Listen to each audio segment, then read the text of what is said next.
à tous, je suis Ninon Roulin, toujours présentatrice du festival et toujours heureuse de vous retrouver. Ce soir, c'est leçon de musique, leçon de scratch MAO, ça va être iconique. Alors déjà, commençons par qu'est-ce que le scratch ou scratching? Alors selon Wikipédia, c'est un procédé consistant à modifier manuellement la vitesse de lecture d'un disque vinyle sous une tête de lecture de platine vinyle, alternativement en avant et en arrière, de façon à produire un effet spécial. Vous me direz si je me trompe. C'est une des techniques qu'ont pu apprendre et tester les étudiants de l'atelier Scratch MAO, encadré par Jean du Voyage, à la Sirène cette année. Contrôleur, vinyle, sampler, platine, jog, rythme, tempo, mix, tout ça, ça peut paraître technique, mais on va tout vous expliquer ce soir. Jean du Voyage a également encadré les étudiants dans la pratique de la MAO, musique assistée par ordinateur. Vous découvrez plusieurs présentations, plusieurs compositions en direct avec les étudiants. Des machines, oui, mais de la musique surtout, des vibes, du son, des mélodies et des créations originales surtout. Avec moi ce soir, donc mes invités sont Elliot Moretti, bonsoir, étudiant en DUT technique de commercialisation. Exactement. Super, merci de confirmer. Hugo Carré, bonsoir, tu es étudiant en licence sciences de la vie. C'est bien ça. Pour te présenter. Et Jean du Voyage, qui est DJ, beatmaker et producteur et intervenant ici pour l'atelier Scratch MAO. Bonsoir, Jean. Bonsoir. Alors, je me permets de m'asseoir. On va démarrer cette leçon de musique ce soir en parlant de la technique du scratch, justement. Est-ce que, Jean du Voyage, j'imagine que déjà vous avez reconnu le son d'entrée qui a lancé cette soirée. Est-ce que vous pouvez nous en parler, peut-être un petit peu? Eh bien, c'est le morceau Rock It de Herbie Hancock. Tout à fait. Et historiquement, il me semble que c'est le premier morceau où on entend du scratch. Donc, ça a permis aux gens de découvrir cette nouvelle pratique musicale. Est-ce que tu peux nous raconter comment est née cette technique, justement? Est-ce que c'était... Eh bien, alors, selon l'histoire, après, on n'était pas là à ce moment-là, mais ce serait Grand Wizard Theodore, un DJ qui, a priori pour l'anecdote, était en train d'écouter de la musique dans sa chambre. Et sa maman aurait dit tiens c'est trop fort, qui débarque un petit peu dans la chambre. Et en fait en voulant arrêter le morceau, en fait, il s'aperçoit qu'il fait un effet sur le vinyle.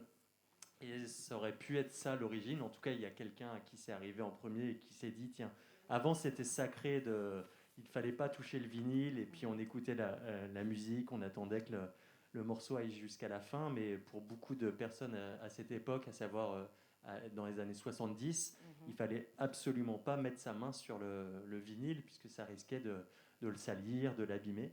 Et puis finalement, des gens ont détourné l'utilisation première de la platine vinyle pour en faire une nouvelle pratique musicale, et de s'apercevoir qu'on pouvait faire des rythmes avec. Et puis après, l'équipement s'est développé, et jusqu'à avoir du matériel dédié à cette pratique qui permettent d'aller plus loin dans les techniques développées. Donc le scratch, si je comprends bien, c'est vraiment un son qui est créé à partir de musique qui est existante. Alors on avec utilise... on stoppe, on fait des mouvements en avant-arrière. On utilise une platine vinyle, puis je t'invite à essayer ton premier scratch si tu as envie. On peut se mettre avec derrière le matériel. Ouais. Donc du coup, on utilise un disque vinyle. Et puis comme tu disais dans l'introduction, voilà, il y a une tête de lecture qui permet de lire le son. Ouais. Et le vinyle, en fait, si tu mets ta main dessus, plutôt dans cette zone, tu vas pouvoir avancer et reculer. Et ça les traits qu'on veut voir là, Alors, il y a des étiquettes qui vont représenter des repères sur le vinyle pour savoir où commence le son. Et par exemple, l'étiquette bleue que tu vois ici, ça va être pour symboliser en fait le début entre le milieu du vinyle et la tête de lecture. Donc si on met dans l'axe, ça fait ça. Avant, on n'a pas de son. Et là... Et là, premier scratch. Et les autres, ils ont une... aussi. Alors, ça va être d'autres repères pour d'autres sons. Voilà. Ok. Ça, c'est la base du... Tu viens de faire ce qu'on appelle le baby scratch. Ok. Qui est le premier scratch que tout le monde peut faire un peu de façon instinctive. Et puis après, il y a d'autres techniques qui sont développées où on peut aller un petit peu plus loin. Ah bah, avec plaisir. Hop, je lance la suite. Bref. C'est bon, t'es professionnel. Merci beaucoup. Pas encore. Et justement, pour continuer dans cette lancée pour créer des sons avec cette technique de scratch, est-ce qu'il faut... j'ai lu qu'il fallait utiliser des samples. Est-ce que vous pouvez nous expliquer ce que c'est, comment on les utilise? Alors, ce qu'on appelle sample, c'est sample en anglais, et sample, ça veut dire échantillon. Donc, un échantillon, c'est un extrait, en fait. Et là, le son qu'on vient d'utiliser, par exemple, c'est un extrait qui vient d'un morceau. Et il s'avère qu'à la fin de ce morceau, c'est un morceau qui s'appelle Change the Beat, et du coup, à la fin de ce morceau, on entend ce son qui est isolé. Donc, du coup, il y a des gens des DJ qui ont voulu, à l'origine, on scratchait sur des vinyles classiques, je sais pas, sur un vinyle de James Brown quand il faisait et ben on va utiliser ce petit son et puis on va pouvoir le scratcher. Et après, on a développé ce qu'on appelle des scratch tools, donc du coup des vinyles dédiés à la pratique du scratch, où vont être isolés plusieurs sons. Et ça nous permet de ne pas aller chercher dans le vinyle à savoir à quel moment se trouve un son en précis. Et donc là, sur le vinyle, en fait, tu as différentes pistes, comme sur un CD ou autre, et qui vont symboliser en fait des sons différents. Donc du coup, si je fais tourner, imaginons, je vais le faire ici, on va voir. Et si on va sur une autre piste, on va voir d'autres sons. D'accord. Et ça, c'est le son utilisé dans le morceau Rocket qu'on a utilisé au début. Où Oui. c'est ce morceau, c'est ce sample en fait qui va servir pour faire des techniques de scratch. Et on utilise aussi un morceau instrumental, ça c'est la partie pour générer les scratchs, et on peut le faire sur une autre musique. Et après la musique de notre choix, tu peux le faire sur ton morceau préféré, comme sur un morceau complètement inconnu. D'accord, ok. Et pour, en ce qui vous concerne, vous, Hugo et Elliot, pardon, excuse-moi. Est-ce que, en tant qu'étudiant et musicien, est-ce que avant cet atelier, vous connaissez cette technique du scratch ou pas du tout? C'était une grande découverte? J'avais déjà vu quelques amis en faire, mais de façon très rapide, un peu dans le délire, quoi, mais jamais d'une façon pour faire quelque chose d'écoutable, on va dire. Donc c'était vraiment plus la découverte. Exactement pareil que lui. Pareil, ok, c'est noté. Et du coup, est-ce que vous pouvez nous parler de ce que vous avez appris pendant cette année grâce à cet atelier? Déjà, premièrement, des nombreuses techniques de scratch. Ouais. Et puis, une connaissance aussi du matériel un peu plus poussé. Enfin, moi, personnellement, c'est la première fois que je pouvais toucher à des platines vinyles comme ça. Et c'est vraiment plaisant. Et voilà. Et pour toi, Hugo? Ouais, aussi beaucoup les machines, ouais, un sampler séquenceur, enfin d'autres machines, et beaucoup aussi dans la discussion, à échanger sur la musique, en fait. Ouais, beaucoup de discussions, et c'était très très sympa. Et beaucoup aussi des découvertes d'artistes ou de choses comme ça? Oui, ça passait par là, par exemple, par découvrir de nouveaux styles musicaux, l'histoire des styles musicaux, par exemple. Après, ce qui était intéressant, c'est qu'on a eu un groupe avec des gens qui ont des influences vraiment différentes, quoi. Donc, du coup, on a pu aborder différents styles de musique et faire des échanges pour voir s'il y avait des ponts, des liens, et le fait aussi d'utiliser différents matériels. On a eu la chance de faire ces ateliers à la Sirène, qui est un lieu professionnel et équipé. Donc, on a pu à la fois répéter dans les studios d'enregistrement ou dans les studios de répétition et développer différents ateliers, ce qui a permis de mélanger avec les instruments, de faire différentes configurations pour qu'il y ait des échanges entre les participants et en fait mettre à disposition du matériel professionnel pour permettre aux gens qui s'initient, c'est aussi une belle occasion en fait, pour les étudiants de découvrir, on va dire, cette pratique dans les meilleures conditions possibles. Et est-ce que justement vous pouvez nous montrer ce que vous avez appris en nous faisant une démonstration parce que ce serait pas le moment. Avec plaisir. Avec plaisir, avec Un plaisir. grand merci. C'est parti. Donc, dans un premier temps, on va voir avec Elliot différentes techniques de scratch et puis aborder un petit peu le matériel. La lampe, toujours. La lampe. Donc, pour expliquer un petit peu, donc on utilise une platine vinyle, qui est une platine vinyle qui sert à lire des vinyles de façon classique. mais il s'avère qu'elle a été détournée puisqu'elle a elle est très bien conçue et donc elle permet aussi l'utilisation du scratch, la pratique du scratch. Et on a ici une table de mixage. Donc la table de mixage va nous servir à découper le son. Alors je ne sais pas si on voit ça à la caméra, voilà. Et là c'est ce qu'on appelle le crossfader, qui va permettre de passer d'une tranche à l'autre et de faire des coupures, du coup faire une rythmique. Donc on va voir avec Elliot l'ouverture du son. Donc déjà on va reprendre le son qu'on utilisait avec Ninon pour l'initiation. Donc tu peux nous faire écouter le son initial. Et le crossfader va servir à couper. Là entre autres on a coupé le retour pour ne pas entendre le son retour. Et alors on peut l'utiliser comme un aspect rythmique et du coup faire une coupure dans le son pour créer deux sons. Donc là on va faire une première technique. Là on entend deux sons générés, mais on peut entendre trois sons générés par exemple, ou quatre sons générés. Voilà. Et là on va pouvoir faire un aller-retour, un question-réponse entre Elliot et Hugo.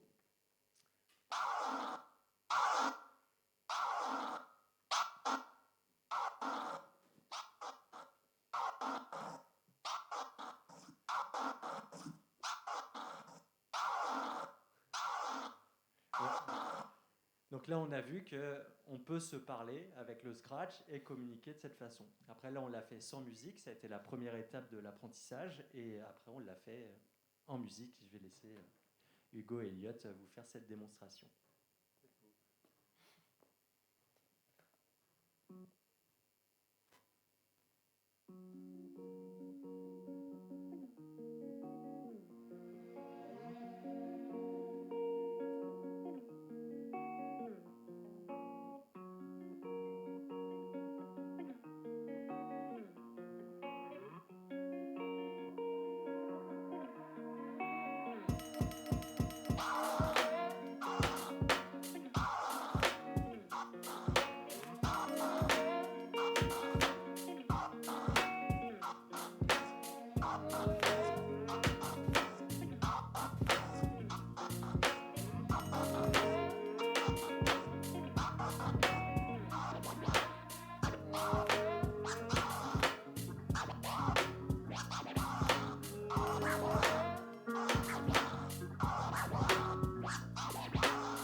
Merci beaucoup.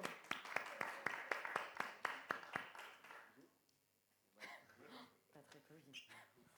Merci beaucoup en tout cas. Vous pouvez vous rasseoir si vous voulez.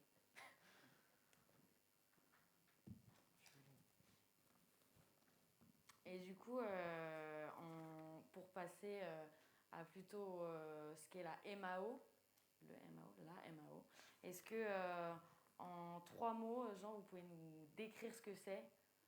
Alors, musique assistée par ordinateur. Joli. Et sans utiliser ces mots-là en 3 autres mots. En 3 mots, je vais bien avoir ça. du mal, mais je peux faire une phrase très courte. Après, Ça marche c'est créer de la musique en fait avec un ordinateur. Donc, ça englobe plein de choses, c'est très large. Et, et là, je commence à faire une phrase longue, donc c'est pas bon, je réponds mal à ta question. Et Mais en tout cas, c'est de la créativité à travers des logiciels, à travers des outils informatiques.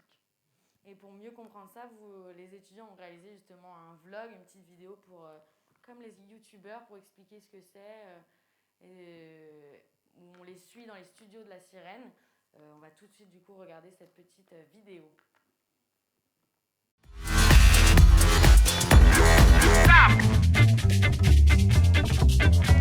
Alors, bienvenue à la Sirène, dans cet atelier Scratch derrière vous, regardez. Ainsi que MAO, ainsi que Sampler aussi. Yeah, avec Mélissa. Alors, je sais pas trop où c'est, mais voilà, bienvenue, c'est sympa. C'est bon enfant, c'est Un bonne petit ambiance. vlog, tu veux dire bonjour à la caméra? Bonjour la caméra. Super. Est-ce que tu sais s'ils sont là, dans le studio numéro 1? Yes, merci. Déjà, là tu peux venir, t'entends que ça swing un peu, tu vois. Ah oh, c'est Tu peux bon. déjà un peu remuer la tête comme ça. Yeah, yeah. Ouais.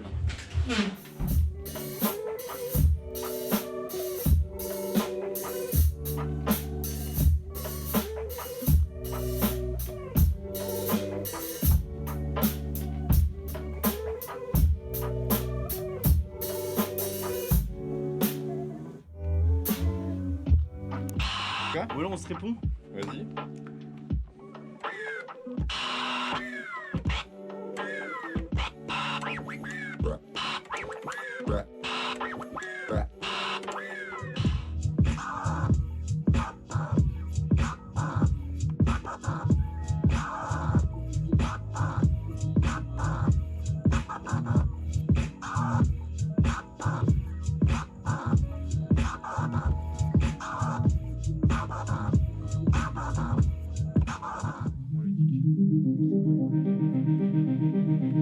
Et tu vois, par exemple, tu peux.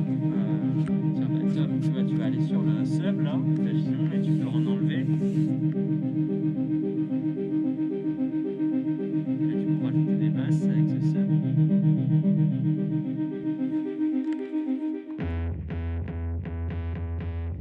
j'aime bien celui-là. Parce que là il n'y a pas la basse. Du coup, c'est plus agréable.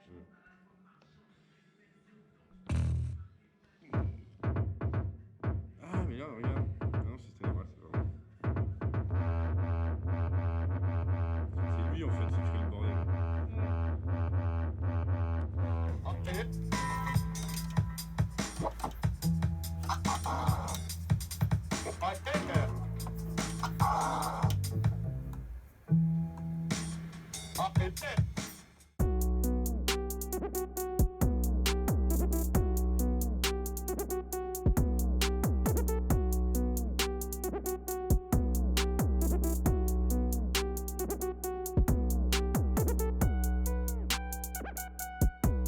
Non, non, attends. 1, 2, 3.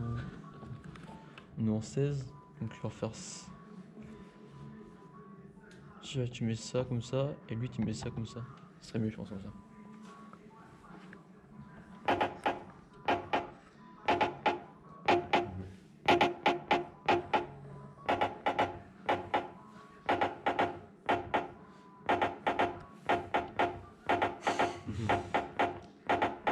Putain, trop bien. Bah là comme ça tout seul ça passe bien, après avec tout je sais pas, on va voir.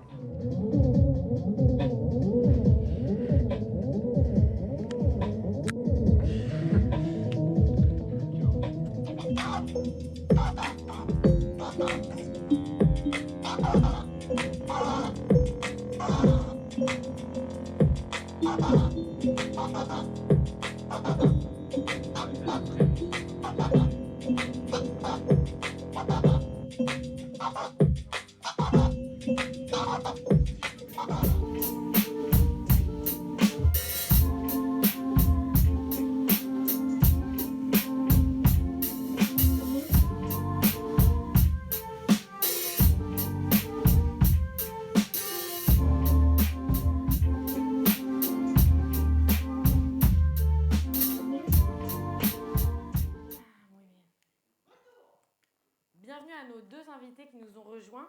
On a ici Mathéo Béard, étudiant en licence sciences de la vie. Bonsoir, Tout à fait, bonsoir.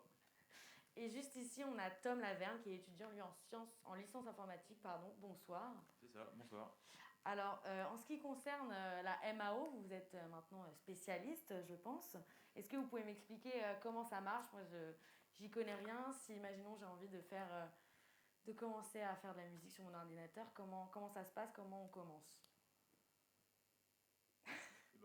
Tout d'abord, on installe un logiciel sur notre ordinateur, un DAW, ça s'appelle, Ouais. Digital Audio Workstation. En gros, c'est la station de travail sur laquelle on va tout faire.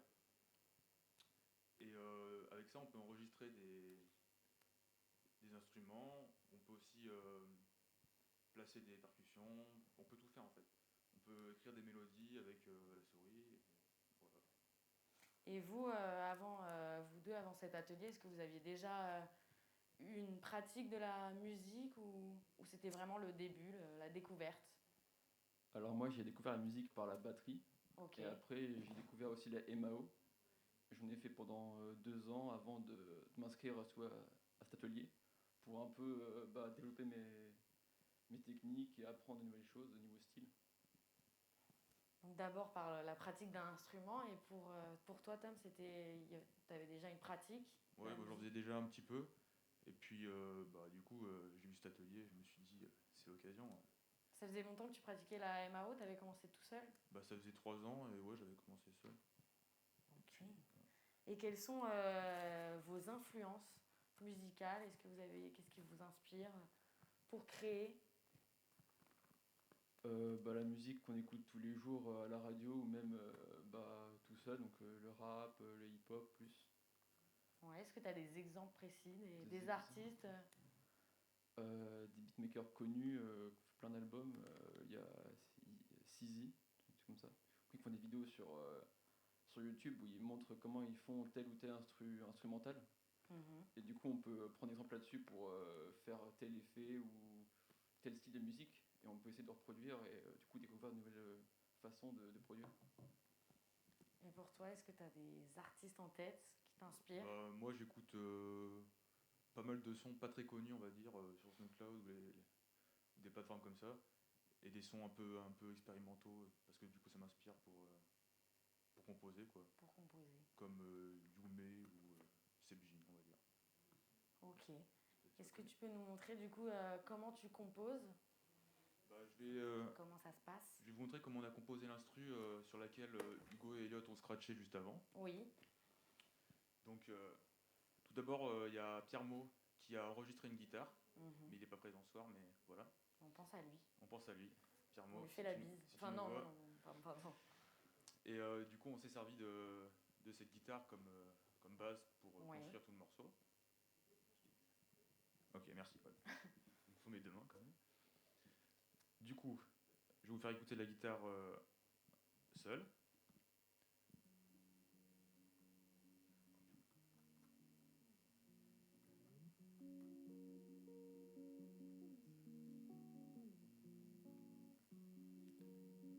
Peut-être un peu plus fort. Ok, donc ça c'était la base du morceau. Voilà, c'est ça. Vous êtes parti de là. Et on a rajouté des éléments, donc pas mal de voix différentes, des nappes un peu, comme ça.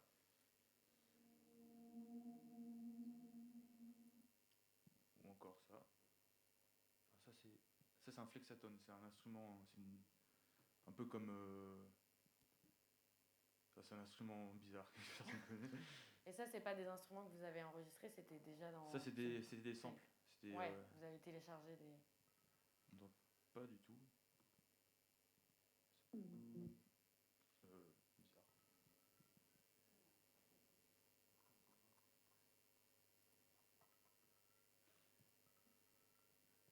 Oula, alors là, c'est les aléas du direct. Ah ouais. Ça ressemble à ça. Ok.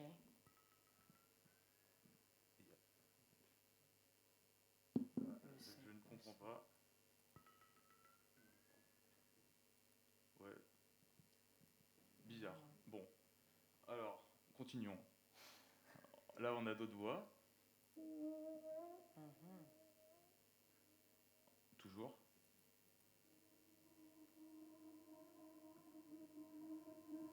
Et du coup, si on écoute tous ces petits éléments là en même temps.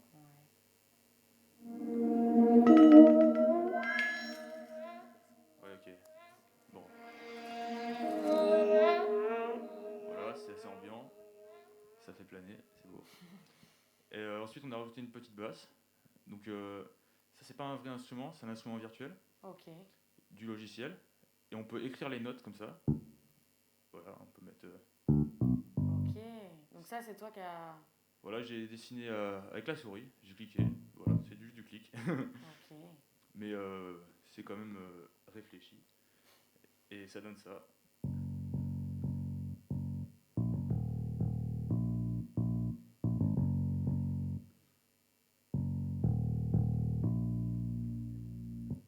Voilà, ouais, très bonne idée. Donc on peut écouter les deux instruments ensemble, Donc la guitare de base et, avec la guitare basse. et la basse.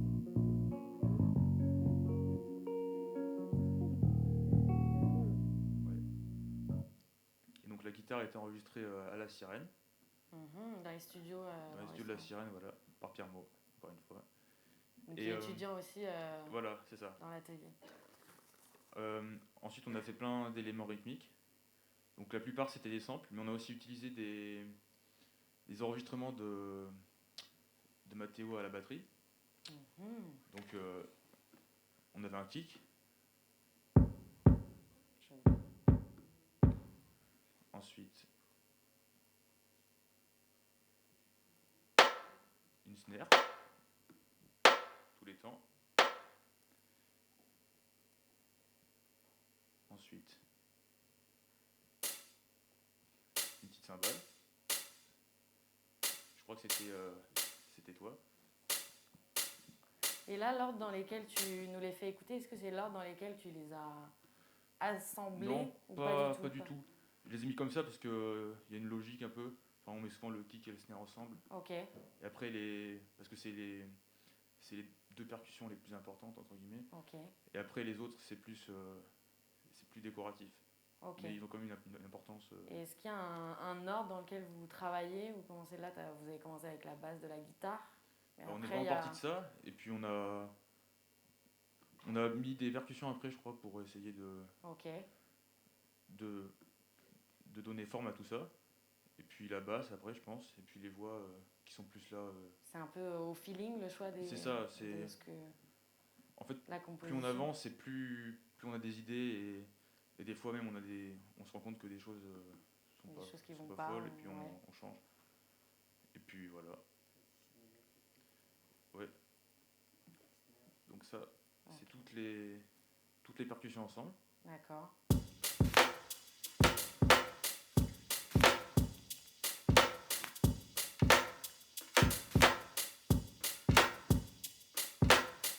Voilà. Et je pense qu'on peut écouter toutes les premières parties Ok. avec tout d'un coup.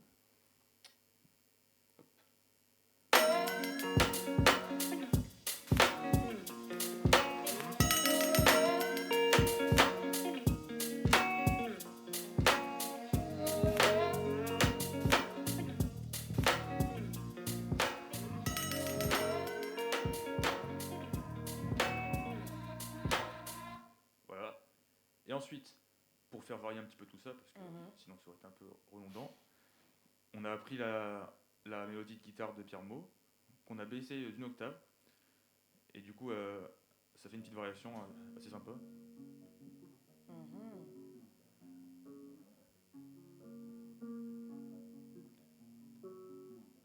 Ok, Voilà. d'accord.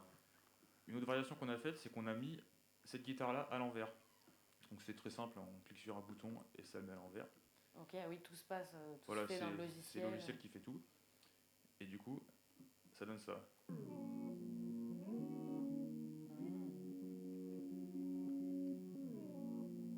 Et ça, on a eu l'idée en testant, quoi, en essayant. Ouais. Et on s'est Oui, rendu c'est en compte testant qu'il y a que des ça idées rendait qui bien, nous quoi. viennent. C'est ça. Et ça, tu l'as composé avec les autres étudiants ou tu l'as fait plutôt tout seul ou... Bah ça, On l'a principalement commencé ensemble. On était tous Ouais. dans la sirène. Et donc Pierre-Mo, il faisait la guitare, on a fait la batterie et tout. On commençait à tout assembler. Et puis, Ouais, après, pour les choses que vous avez assemblées, c'est puis voilà. tous ensemble aussi. Enfin, Et moi, j'ai fignolé un peu certains éléments et puis le mix. Donc le mix, c'est appliquer des effets sur chaque piste, chaque instrument, Ok, pour qu'ils sonnent bien ensemble en fait. Donc voilà, on peut mettre. Principalement, c'est les volumes d'accord. et les choses comme ça, voilà. Ajuster les volumes. Histoire que ce soit agréable à l'oreille, quoi. Voilà. D'accord. Et ça, c'est la dernière partie avant de terminer le son. Voilà, c'est ça, C'est en la général. dernière étape. Le mix, ouais, c'est ça. Et puis après, on a encore baissé d'une octave la mélodie à l'envers. Donc là, on aura fait tout ce qu'on pouvait faire. Enfin, on a baissé d'une octave chaque mélodie et on la reverse à chaque fois aussi. Du coup, ça donne ça. Ouais.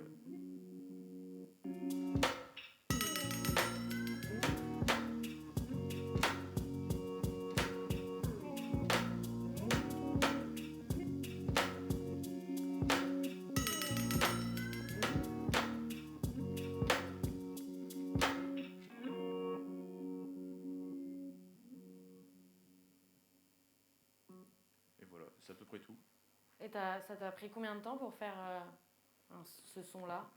Bah, ça nous a pris au moins 2 bonnes après-midi avec tout le groupe.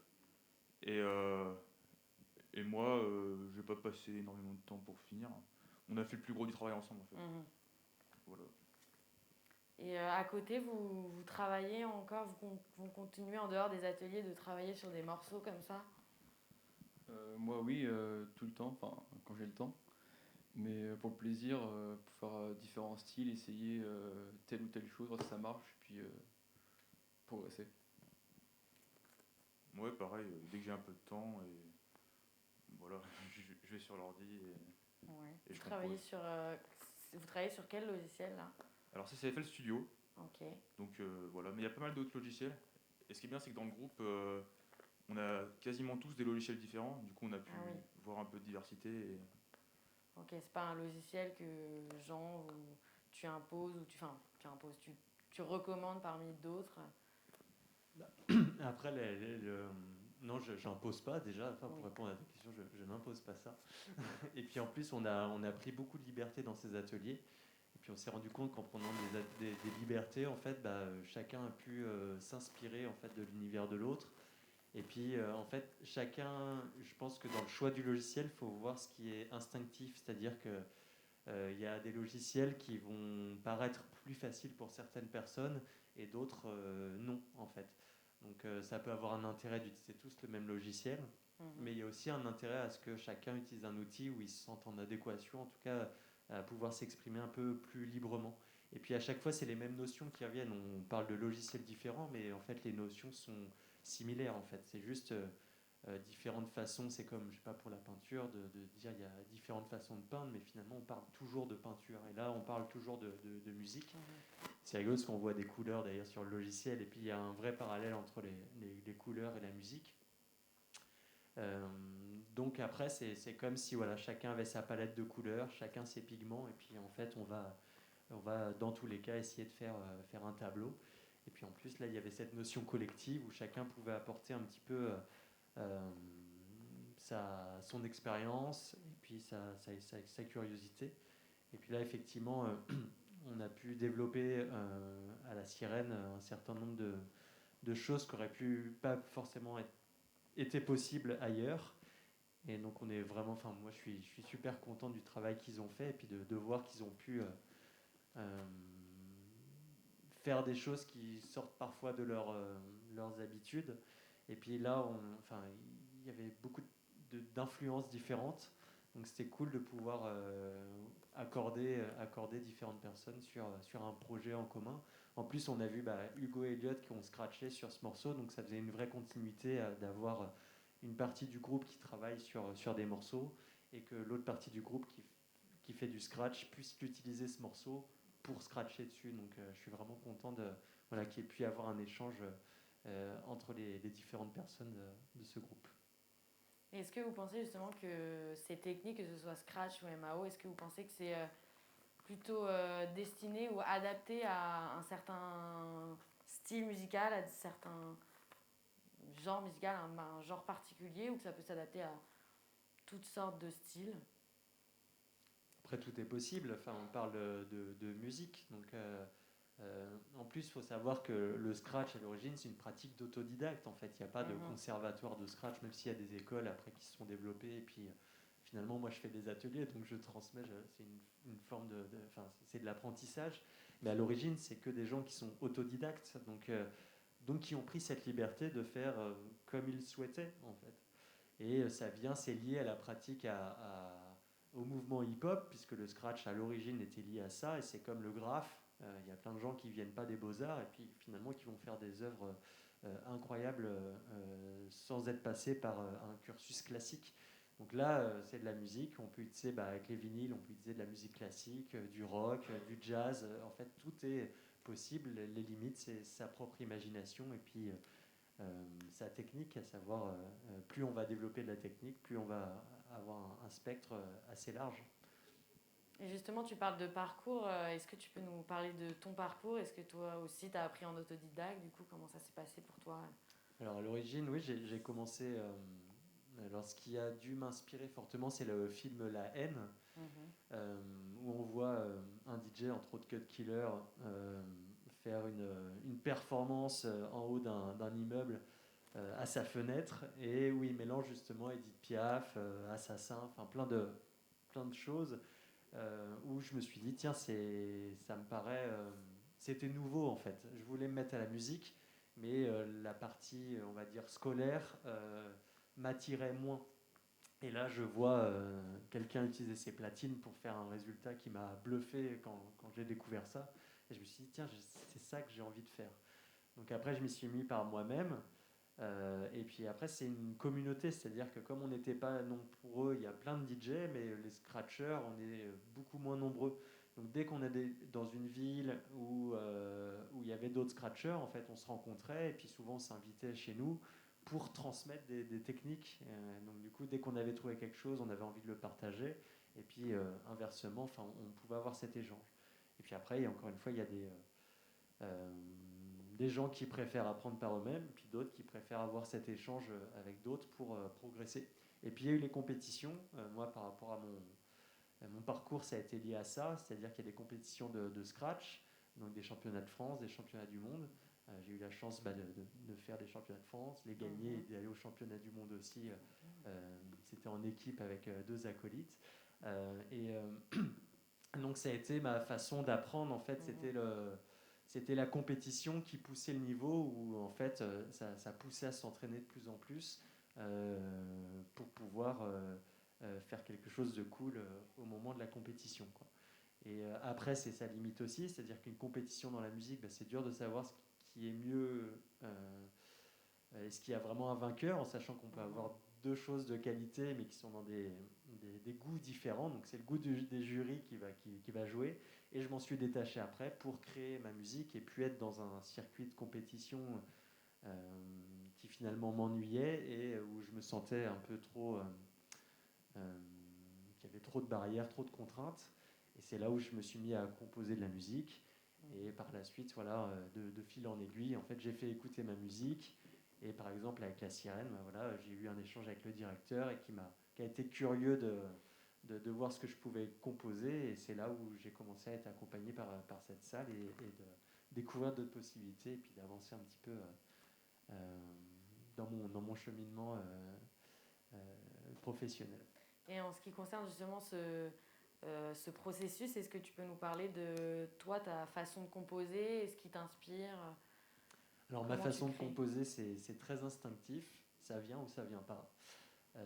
N'ayant pas de base, je cherche ce rapport direct à l'émotion, et donc je vais essayer plein de choses, et puis je vais en garder que quelques-unes qui me semblent plus intéressantes à garder ou à développer, en fait.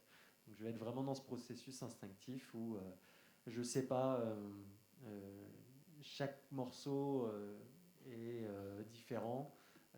après, je suis pas dans une case, dans un style musical en précis. Donc, du coup, j'aime beaucoup les fusions. Et puis, il y a les rencontres aussi qui sont liées à ces créations. Si je travaille avec un musicien indien, bah, je vais pas avoir la même inspiration qu'avec un artiste cubain ou français. Enfin, en fonction de l'instrument aussi, si je travaille avec un clarinettiste, va y avoir sûrement d'autres choses qui vont m'inspirer plutôt qu'avec une violoncelliste. Et puis, en fait, j'essaye de ne pas me mettre de barrière, si ce n'est voilà, le plaisir de créer, puis envie de faire découvrir aussi mes coups de cœur, que ce soit à travers des instrumentistes que je rencontre, ou enfin, des différentes collaborations que je vais pouvoir faire, ou des voyages, puisque ça vient aussi se nourrir quand c'était possible de voyager, de pouvoir prendre des inspirations d'ailleurs en fait. Oui, ça on va le voir d'ailleurs tout à l'heure dans le blind test qu'on va faire. Les musiques que tu as choisies, elles sont très, très diverses et variées, d'artistes qui viennent de partout dans le monde. Et on voit que tu es très inspiré par différentes sonorités, différents artistes. Et qu'est-ce que ça apporte à ton travail et les collaborations aussi, qu'est-ce que ça peut apporter à ton travail, à toi personnel? Après, c'est comme n'importe quel échange humainement, déjà il se passe quelque chose, c'est-à-dire que ça permet de raconter une histoire, l'histoire d'une rencontre aussi, de, de faire de nouveaux projets. Après, tu me demandais par rapport à mes inspirations. Moi, j'ai été beaucoup inspiré par des musiques vraiment. En fait, à la base, je me mets au scratch avec le hip-hop, je découvre ça, et en fait, dans le hip-hop, c'est un style de musique finalement qui s'inspire de plein de musiques. Donc, je vais découvrir la musique classique en fait à travers le hip-hop, puisque certains morceaux vont sampler de la musique classique. Donc, je vais aller vers les originaux. Je sais pas, je vais découvrir du Chopin, enfin des choses incroyables. Eric Satie, et ça va ou des musiques du monde, quoi, enfin des groupes comme IAM ou un producteur comme Timbaland vont sampler de la musique égyptienne, indienne, peu importe les africaines, et ça va m'intriguer. Je vais découvrir, je sais pas, en allant chez les disquaires, je vais découvrir plein de musiques aussi que j'aurais pas découvert autrement. Je sais pas, le jazz éthiopien. Donc après, c'est des coups de cœur musicaux, et puis soit ça va nourrir ma musique, soit ça va être juste ça va être de la musique que je vais apprécier écouter, même si j'en fais pas forcément quelque chose derrière, quoi. Mais après, j'évoque ces pays-là, mais ça peut être de la musique traditionnelle qui vient à côté, ça peut être le bruit du vent, ça peut être le son, je sais pas, des oiseaux. Enfin, après, l'important c'est de se sentir inspiré par quelque chose, donc partir d'une base, quelle qu'elle soit. Et je crois qu'on avait une question de quelqu'un dans les commentaires. Est-ce que Baptiste Bélizaire, tu peux m'en informer s'il te plaît? Alors oui, Ninon. Alors, il y a un certain Brice. Alors, je préviens, la question est assez spécifique. Donc, il doit s'y connaître quand même pas mal. Il me demande, est-ce qu'on trouve toujours des disques vinyles Def Jam avec des samples de scratch des années 80 du genre Public Enemy? Et est-ce que c'est rare et cher? Merci. C'est très précis. Très précis. Très précis, effectivement. Merci pour la question. Après, il faut aller sur un site qui s'appelle Discogs. Et soit ça se trouve encore dans les disquaires. C'est cool, ils sont essentiels, ils sont encore ouverts, on peut y aller. Après, c'est de plus en plus rare, puisque c'est des vinyles qui datent d'une époque, et donc les originaux vont être de plus en plus rares. Et il y a un site qui référence tous les vinyles et qui met le lien entre acheteur et vendeur, et qui permet un petit peu de voir le prix d'un vinyle. Après, je ne suis pas renseigné sur cette référence. Après, Def Jam, c'est un des plus grands labels hip-hop. Il s'avère que sur des sorties comme Public Enemy, ils ont fait des grosses sorties parce que c'est pas des petites quantités, donc c'est possible, j'imagine, de les trouver encore. Après, il y a des disques qui deviennent de plus en plus rares, qui sont sortis à peu d'exemplaires. Je sais pas, je pense au premier pas au premier album, mais à l'album d'IAM qui s'appelle L'école du micro d'argent, qui a été un gros carton, mais ils n'en ont pas sorti tant que ça à l'époque, et ils n'en ont pas repressé après. Donc du coup, celui-là, je sais plus, il est à 300 €, quelque chose comme ça.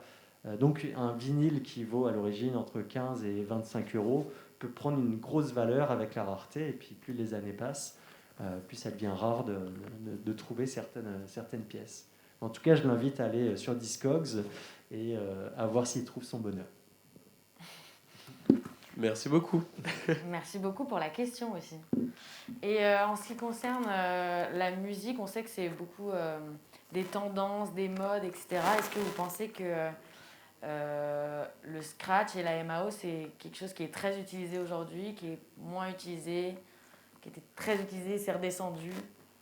Alors je pense qu'il y a eu un pic pour le scratch qui a été, au début c'était très... Après Herbie Hancock, on ouvre avec Herbie Hancock qui est quand même un des plus grands pianistes jazz, donc quand il met du scratch dans un morceau, évidemment que ça va avoir une incidence et ça va permettre de faire découvrir au grand public. Il y a eu un autre groupe qui a été... Après, il y a eu plein de producteurs dans le hip-hop, un DJ Primo par exemple qui mettait des scratchs à chaque refrain. Bon, bah, évidemment, ça ancre ça. Tous les groupes de hip-hop, je sais pas, NTM, IAM, pour la France par exemple, mettaient du scratch aussi dans leurs albums. Donc ça nourrissait, ça permettait de démocratiser et de faire découvrir. À une époque, c'était impensable d'avoir un groupe de hip-hop sans DJ. Maintenant, ça a bien changé en fait. Les codes de cette musique, qui sont sans cesse renouvelés, en fait, ont bien changé. Après, on distingue Portishead, par exemple, groupe de Bristol, a permis aussi de faire connaître le scratch à un autre public, un public qui n'écoute pas que du hip-hop, et ça a permis aussi de faire découvrir ça. Ou des groupes comme C2C, Coup de Crosse ou Birdie Nam Nam, de collectifs de DJ français, ont permis de faire rayonner, d'avoir des morceaux qui passent à la radio, par exemple, avec du scratch. Après, j'ai l'impression que cette vague est passée d'une certaine façon et que le scratch est beaucoup moins présent puisque j'évoquais le hip-hop. Aujourd'hui, il n'y a plus beaucoup de groupes de hip-hop qui ont des DJ, des scratchers au sein de leur formation. Et ce qui concerne la MAO, alors là, c'est la révolution totale, c'est-à-dire qu'il y a eu un vrai engouement, ça s'est démocratisé. On peut craquer des logiciels, il n'y a plus besoin d'investissement. Autant dans le scratch, faut acheter une platine, une table de mixage, c'est du matériel qui coûte, qui représente un certain budget, surtout quand on veut commencer. Alors qu'il y a un ordinateur, tout le monde en a un. Maintenant, les ordinateurs sont assez performants, donc on peut avoir des ordinateurs qui permettent des possibilités qui n'étaient pas le cas avant. Et l'accès au logiciel, à plein de choses, c'est complètement démocratisé. Donc ça veut dire qu'aujourd'hui, il y a même des youtubeurs, Mathéo évoquait Sizi, mais il y a plein de producteurs qui partagent aussi des techniques. Et donc ça incite d'autres qui sont passionnés par ça ou qui ont envie de s'y mettre, de pouvoir s'y initier plus facilement. Après, il y a plein de groupes, je sais pas, comme imaginons une Billie Eilish par exemple, son frère va faire de la MAO et puis maintenant c'est des tubes, quoi. C'est des choses avant on était obligé d'aller dans un studio et de payer cher pour enregistrer un morceau. Maintenant c'est possible dans une chambre avec une carte son, un micro et puis mettre son morceau sur YouTube et puis de faire découvrir son travail. Donc en fait, ça s'est tellement démocratisé que maintenant tout est possible. Donc la MAO, je pense, a pris vraiment de l'ampleur et a pas fini parce que c'est vraiment une façon pour des gens qui connaissent pas forcément la musique de façon académique de pouvoir s'exprimer à travers ça. Donc je pense qu'elle a encore de beaux jours devant elle. Eh ben, merci beaucoup. On va terminer avec toi, Jean, qui nous fait une démonstration aux platines. Je te laisse donc rejoindre les platines. Avec plaisir. Merci. Et du coup, je vais utiliser un morceau de Mathéo pour la fin. On a moins entendu son travail aujourd'hui, alors je vais pouvoir le faire. Comme ça, vous aurez une autre facette de ce qui a été fait pendant les ateliers. Voilà. Parfait, on aura tout vu. En tout cas, merci pour l'invitation. Et je vous invite aussi à suivre Tom et Mathéo. Vous pouvez donner votre SoundCloud ou une référence pour ceux qui sont curieux et qui veulent écouter la musique qu'ils font. Donc je te laisse faire Moi, ta pub. c'est Ultimatum, parce que Tom à la fin c'était Owen. Joli, bien pensé. Petit jeu de mots. Et toi, Mathéo? Moi, j'ai pas de plateforme justement. Genre, pour l'instant, je travaille tout seul, donc j'ai pas encore de poste de son, quoi. Donc, Voilà. Quand ça arrivera, tu nous le dis. ça marche, merci. Et on partage à tout le monde. Alors, du coup, une exclusivité, on va avoir une exclusivité. Oui, une pour la démonstration. exclusivité de Mathéo. Une exclusivité. Merci beaucoup en tout cas à vous trois. Et on vous laisse en musique donc avec Jean du Voyage. Et on se retrouve à 20h pour la suite de cette soirée sur le thème de la musique. On corrige juste 2 petites erreurs qu'on a fait aujourd'hui. L'exposition de sérigraphie d'Alice Leblanc à La Roche sera exposée donc demain à midi. Et en même temps, il y aura une retransmission de l'exposition de Gwendal Le Pessec. À tout à l'heure.